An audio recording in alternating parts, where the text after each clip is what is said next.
Hey guys, welcome back to Freehand Friday. It's Sam from Be Crafty and it is my turn.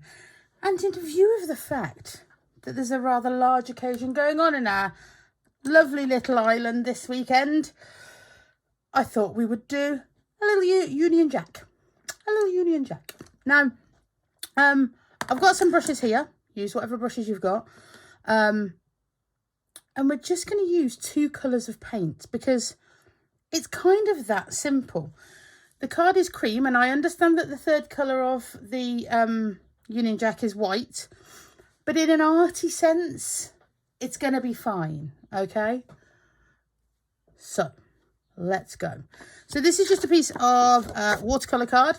Use whatever size you like. Bit of water. I am using my Inktense Blocks paints. Use whatever paint you've got. It doesn't matter. The important thing is when you do this, you have fun. So I'm going to take the red. Oh, sorry, I didn't realise you can't see them. There they are, look. I'm going to push them back up there, though, because you won't be able to see this otherwise. And we're going to go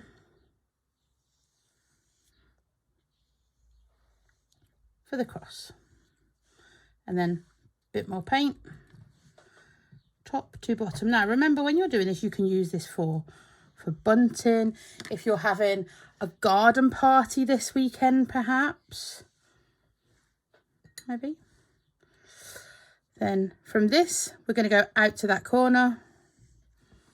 And then this one, we're going to do the same, the opposite direction. Now, don't worry about your paint pooling in the middle. That's absolutely fine. Remember, like we say, move your project to suit you. So then from this corner here, out to there. And these lines can be as thick or as thin as you like.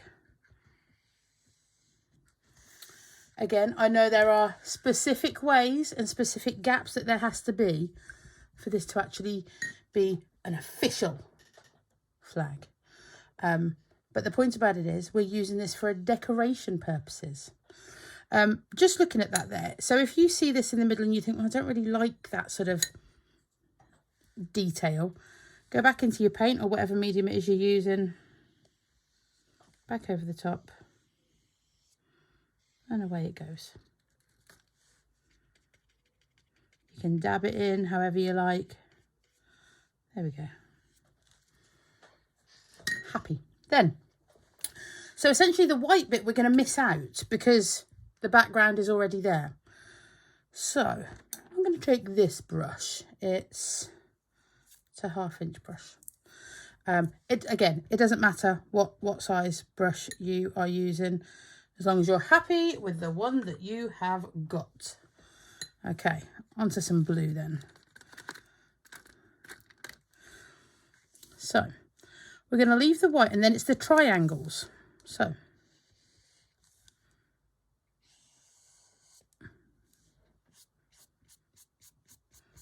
I'm going to sort of leave that feathered edge a little bit.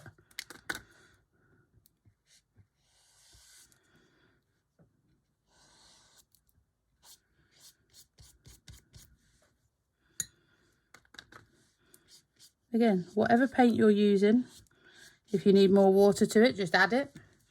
If you don't, don't. And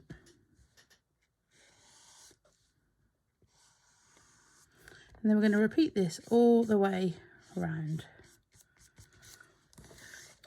It's a nice activity to do with the kids as well, this one.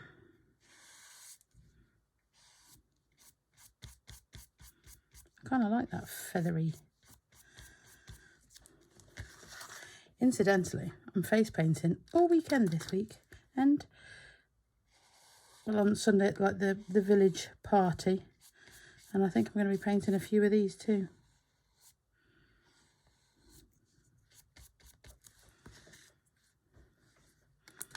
So just filling in those triangles, but just keeping a margin. And like I say, if you are a flag expert, you'll know where the bigger gaps have to be.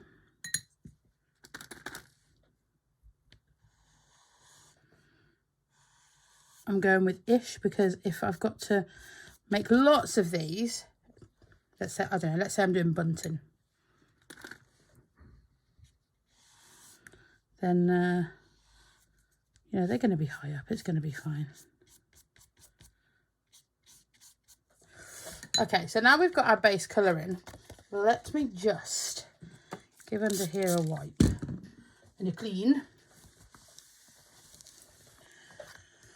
Because what we can actually do now is, obviously, as I said, they're watercolour paints. So we can just add a little bit of water. I've got a bigger, sort of more fluffy brush, just to sort of make those all one stroke. It may or may not work. It may make a mess, but it's just quite nice.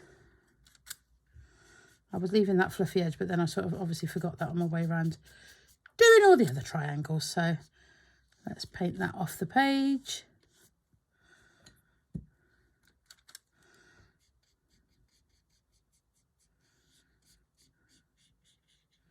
Just try and take some of those brush strokes out.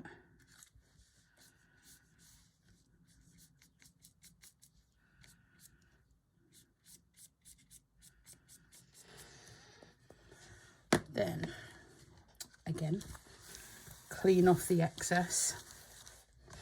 Now, you can either leave this to dry. If you have a heat gun, which is what I'm going to use just really quickly. Let me do that. What it means is that then you could, if you wanted to write something over the top of it, you could. I'll tell you what, I'll pause and I'll come back. Okay, we're back. Sorry, I made you wobble there. Made you wobble like I have the power. So going back to our first brush we used, I'm just going to sort of almost dry that off. Just grab a touch more of the red and just bring this down to the bottom there. Same here. Same here.